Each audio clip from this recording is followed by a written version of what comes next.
आई, मी तुला किती वेळा विचारलंय, तो तुला ब्लॅकमेल करतोय का?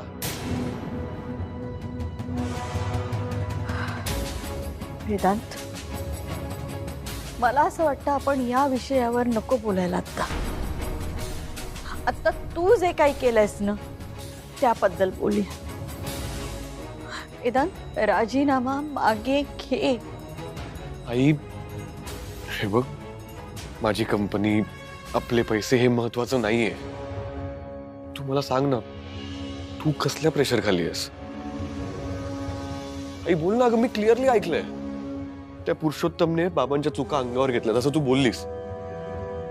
बोल ना आई, तू काय ऐकतेस त्याचं एवढं? आई काय आहे, बोल ना. आई तू ना, तू एक मिनिट इथे बस, इकडे बस बस बस बस. आणि आता मला सांग, काय झालं? अगं तो पुरुषोत्तम गुंड आहे. त्याने तुला आणि मला हार्म करेल अशी काही धमकी वगैरे दिली आहे का? तसं असेल तर आत्ताच्या आत्ता सांग. मी त्याला ना उद्याच्या उद्या धडा शिकवतो. आणि तसंही मी त्याच्या मागे आहेच ग. हे असं काही करायचं नाहीये वेदांत. तू तू तू बस इथे. तू बस बस बस. मी काय सांगते ऐक. सगळं व्यवस्थित चाललंय ना? तू काय या सगळ्या भानगडीत पडतोयस? आई, हे माझ्या प्रश्नाचं उत्तर नाही. वेदांत, अरे मी नवीन सीईओ नेमलाय म्हणून तुला राग आलाय ना? अरे चांगली मुलगी आहे ती. आई पण काय काय गरज आहे नवीन सीईओची? वेदांत, अरे काय करतोयस तू? तुला कळत कसं नाहीये? हे बघ, आता तुझं लग्न होणार आहे. तुला वेळ नको का मिळायला? सांग मला. आणि तू शिकव ना तिला. तू शिकव तिला सगळं काम. करेल ती. तू काय या छोट्या छोट्या गोष्टींमध्ये अडकतोयस? आणि हे बघ, आता गैरसमजातून तुला अटक झाली होती. उद्या खरंच एखादा अपघात झाला तर तुला जेलमध्ये जावंच नाही लागणार. अरे त्या मुलीवरच जी काय व्हायची ती कारवाई होईल. कळतंय का तुला? आई, तुला कळतंय का तू काय बोलतेस? हे बघ, माझ्या कुठल्याही साईटवर अपघात वगैरे नाही होणार. खूप लक्ष देऊन काम करतो आम्ही. तुला माहितीये, मला राग कुठल्या गोष्टी झाला. त्या दिवशी जेव्हा डायनिंग टेबलवर मी तुला आणि विक्रांतला सांगत होतो. हे बघा, अशी काही रिक्वायरमेंट नाही. आणि मी वेदांत वानखेडे स्वतः सीईओ आहे आणि मला कोणाचीच गरज नाही. अगं, कोणीतरी मलाच कॉल केला आणि विचारत होते की VW इन्फ्रा मध्ये सीईओच्या पोझिशनसाठी रिक्रुटमेंट सुरू आहे का? पाणी. का खोटं बोललीस का?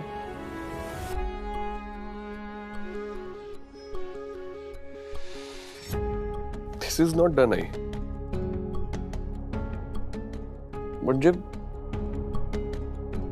तू आणि त्या पुरुषोत्तमने हे सगळं आधीपासून प्लॅन केलं होतं. तुम्ही इंटरव्ह्यूज घेणं पण सुरू केलं होतं. असं का वागलीस ग आई? एकदाही माझ्याशी बोलावं असं वाटलं नाही का तुला? कोण आहे का मी तुझा मुलगा की वैरी? एवढं सगळं झाल्यावर म्हणतेस राजीनामा परत घे. नाही घेणार. राजीनामा परत नाही घेणार. आणि त्या पुरुषोत्तमला पण दाखवतो कसा सरळ करतो बघ मी आता. कंपनी चालवायची ना तुम्हाला? चालवा. मी अजिबात मध्ये पडणार नाही. आता तू बघ, मी पुन्हा कंपनी उभी करणार माझी. आई, बोलू दे मला. वाट लावली ना माझी तुम्ही. आता बघ, हा वेदांत वानखडे कसा परत उभा राहतो ना ते बघ. तू फक्त नावापुरता अधिकार दिलेस का मला आणि म्हणतेस हे माझ्या भल्यासाठी. माझी माझी सायनिंग ऑथॉरिटी काढून घेतलीस. बिडिंग करायचं नाही, मीटिंग्स अटेंड करायचं नाही. मग काय करू ऑफिस मध्ये येऊन? का तुमच्या नवीन सीईओ ची मदत करू, तिला शिकवू, तिला मोठं करू का? तुम्ही मला पगार देणार म्हणून? आई अगं नकोय पगार, नकोय मला, नकोय पैसे. ही कंपनी ना पैसे कमवण्यासाठी फॉर्म नव्हती केली मी. आणि आई लक्षात आहे का तुझ्या,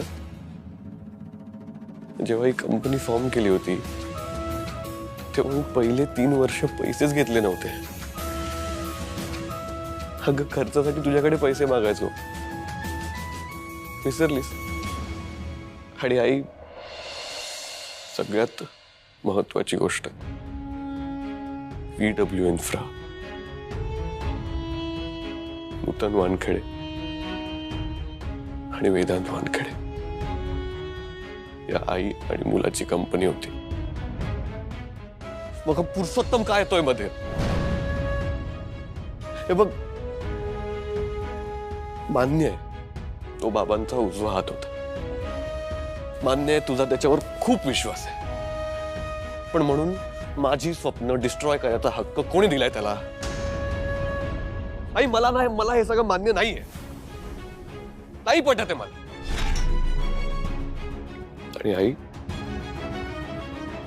मी राजीनामा परत घेणार नाही. वेदांत, वेदांत, वेदांतनी सगळं काय ऐकलं? मला नको होतं की हे सगळं वेदांतला कळावं. काय करू मी आता?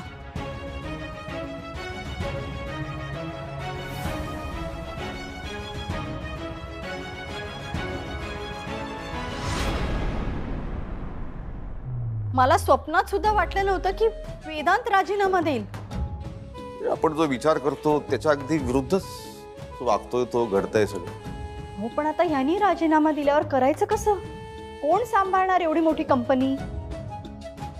हे बघा, मी त्याला खूप समजवण्याचा प्रयत्न केला. त्याला सांगितलं जे काही करतोय ते तुझ्या भल्यासाठी करतोय. तर मला म्हणाला की ही कंपनी माझी आहे, त्यामुळे नोटीस वगैरे देण्याची गरजच नाहीये. उद्यापासून मी ऑफिसला येणार नाही. आणि हेही म्हणाला तुम्ही 3 जण सांभाळा कंपनी. हे सगळं बोलताना तो इतका शांत होता ना की माझ्या पोटात गोळा आला. हो, कायम चिडचिड करणारा वेदांत इतकं सगळं होऊन सुद्धा एकदम शांत होता. या सगळ्या गोष्टींचा मॅडम आपल्याला फार बारकाईनं अभ्यास करावा लागणार. जायला नकोय. त्याच्या आणि माझ्या संबंधात तणाव असला, ताण असला तरी त्याची हुशारी मी कधी नाकारली नाही.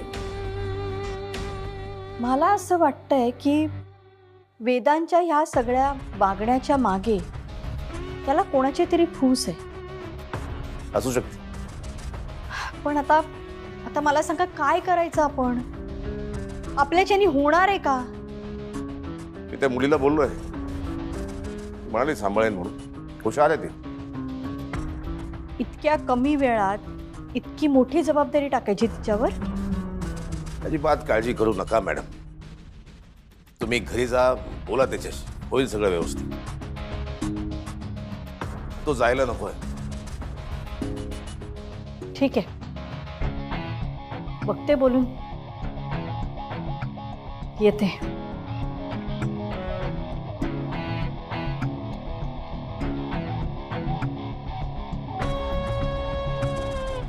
राजीनामा ना राजीनामा.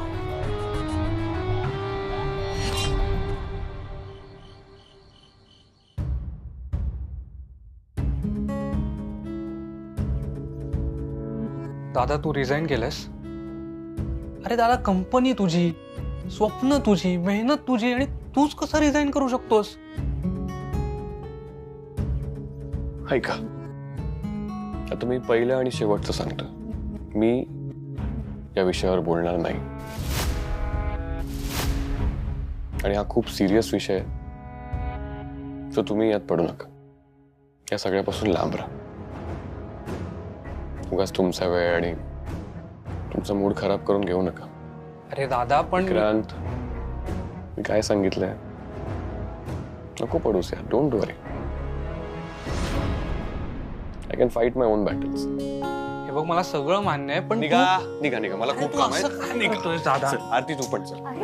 अरे मला खूप काम आहे, तुम्ही निघा. तू ऐकून घे माझं. ऐक, मला माहिती आहे तुम्हाला माझी खूप काळजी वाटते, पण डोंट वरी, सगळं व्यवस्थित होईल. जा आता. Good night. आता निघा, चला. Good night. चला.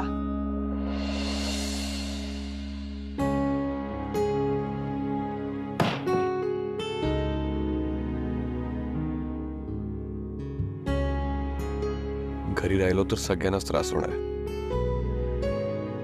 काहीतरी सोल्युशन काढावंच लागेल.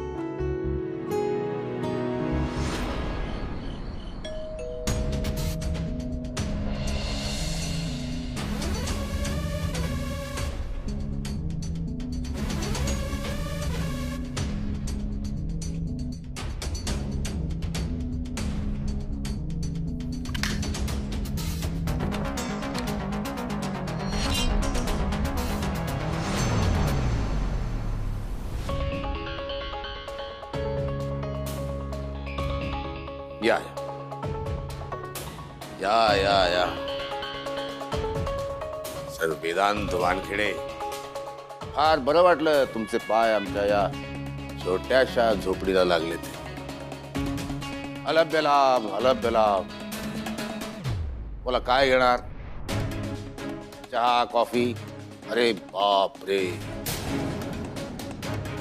तुम्ही चहा कॉफी कसं घेणार? तर बाटली घेऊन आला. या अशा वागण्यामुळे तुझं आणि कंपनीचं नुकसान झालंय फार. अरे नुकसान तू करतोयस, माझं, माझ्या कंपनीचं, माझ्या घराचं. तोंड सांभाळून बोललास तर बरं होईल. काय ना, तू लायकीत राहिलास ना तर जास्त बरं होईल. पण नाही, तू काय केलंस? तू माझ्या आईला ब्लॅकमेल केलंस, माझ्या विरुद्ध भडकवलंस. अरे हिम्मत असेल ना तर डायरेक्ट माझ्याशी लढ. छुप्यावर काय करतोस? आज जरा जास्त झाली. मी करतोय ब्लॅकमेल नूतन वहिनींना. जर त्या म्हणाल्या माझ्या समोर, मी संन्यास घे.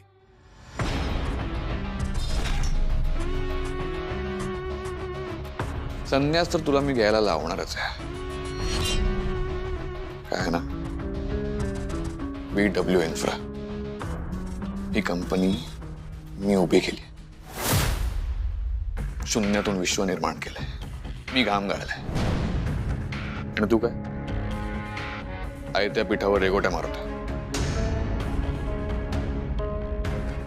ते आणखीन मोठी करता आली असते. यश मिळालंय तुला, ते टिकवणं अवघड असतं. तुम्ही तर राजीनामा दिलाय. बघ तुम्ही काय दिवे लावताय ते. दिलाय ना राजीनामा. आता ठीक आहे, तुम्ही मोकळे, आम्ही मोकळे, पण इतकी हमी देतो की आम्ही कंपनीचा कारभार अतिशय उत्तम चालवू. कंपनीचा कारभार उत्तम चालू. सोपं वाटतं का? VW इन्फ्रा इन्फ्रास्ट्रक्चर इंडस्ट्रीतलं खूप मोठं नाव आहे ना. मोठं नाव, विषय मोठं नाव आहे ते, पण ते आणखी अजून मोठं होऊ शकलं असतं. पण तुमच्या ह्या या असल्या सवयी आणि नाकर्तेपणामुळे ते मागे राहिले.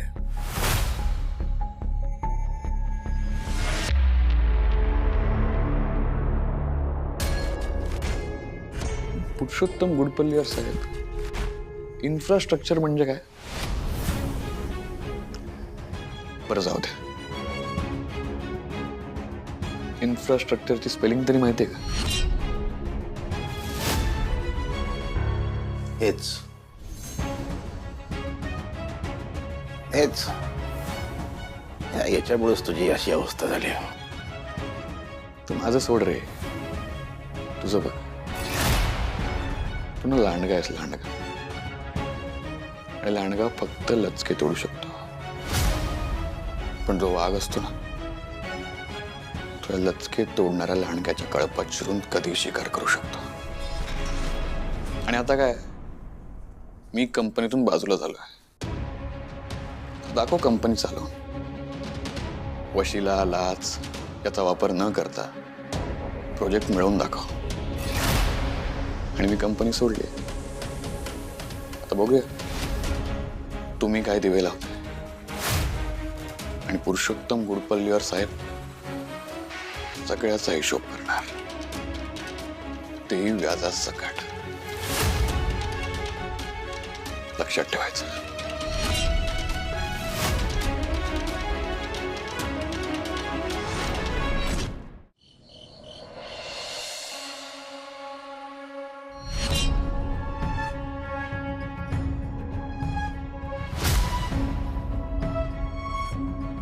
वा, हेच बघायचं राहिलं होतं. काय अवस्था करून घेतलीस वेदांत? हा? आणि पुरुषोत्तमकडे कशाला गेला होतास? अरे वा, फोन झाला सुद्धा. मस्त मस्त. छान छान अटॅचमेंट आहे का तुमचं? बॉन्डिंग छान आहे. वेदांत, काय एकही गोष्ट एकमेकांना सांगितल्याशिवाय राहत नाही तुम्ही. मी काय विचारलं तुला? कशाला गेला होतास? पुरुषोत्तमने नाही सांगितलं तुला मी का गेलो होतो ते? हो, मग कॅन्सल कॅन्सल. ते बॉन्डिंग आणि अटॅचमेंट कॅन्सल नाहीये. वेदांत, नीट बोलायचंय. सांग, का गेला होतास? तू न दिलेल्या प्रश्नांची उत्तरं मागायला. पण तो पुरुषोत्तम पण पक्का चालू माणूस आहे. सॉरी, हुशार माणूस. काही कळू दिलं नाही त्याने मला. पण मी पण त्याला सांगून आलोय, तू तुझ्या मनाप्रमाणे झालो VW इन्फ्रा. हवं ते कर. मी पण बघतो ना काय दिवे लावतोय तो. वेदांत, एक मिनिट. तुला जे ऐकायचंय ते सांगायला मी तयार आहे. हो, पण कधी सांगू हे मात्र सांग. ते म्हणजे आत्ता का उद्या? कारण दारू उतरल्यावर म्हणशील की मला काही आठवतच नाहीये. नाही नाही आई, तू तू आत्ताच सांग. मी ओके, तू सांग. अजून एक गोष्ट, मी पुरुषोत्तमला वाचवण्यासाठी हे सगळं करत नाहीये. आणि ते मला ब्लॅकमेल सुद्धा करत नाहीये.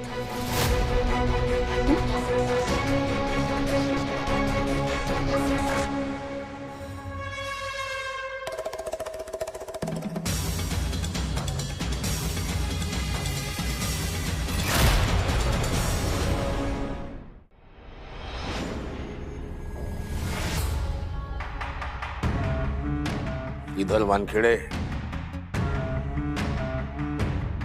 पाहिलं ना, तुमचा मुलगा धमकी देऊन गेला मला आता. त्याला सांगा तुम्ही पुरुषोत्तमचं आयुष्य कसं बर्बाद केलं ते. त्याला जीवनातून कसं उठवलं सांगा त्याला एकदा. तुमच्यावरचा आरोप मी माझ्यावर घेतला. जेलमध्ये गेलो मी तुमच्यासाठी. तुला सोडवतो, बाहेर काढतो असं म्हणालात. दगा केलात माझ्याशी. वानखेडे, आयुष्यातून उठलो मी. माझं प्रेम मला सोडून गेलं. दगा. पण तुम्ही जे केलं त्याची शिक्षा तुम्हाला मिळाली. मेलात, गेलात वर, तर वेळ तुमच्या मुलाची आहे. त्यालाही पाठवतो.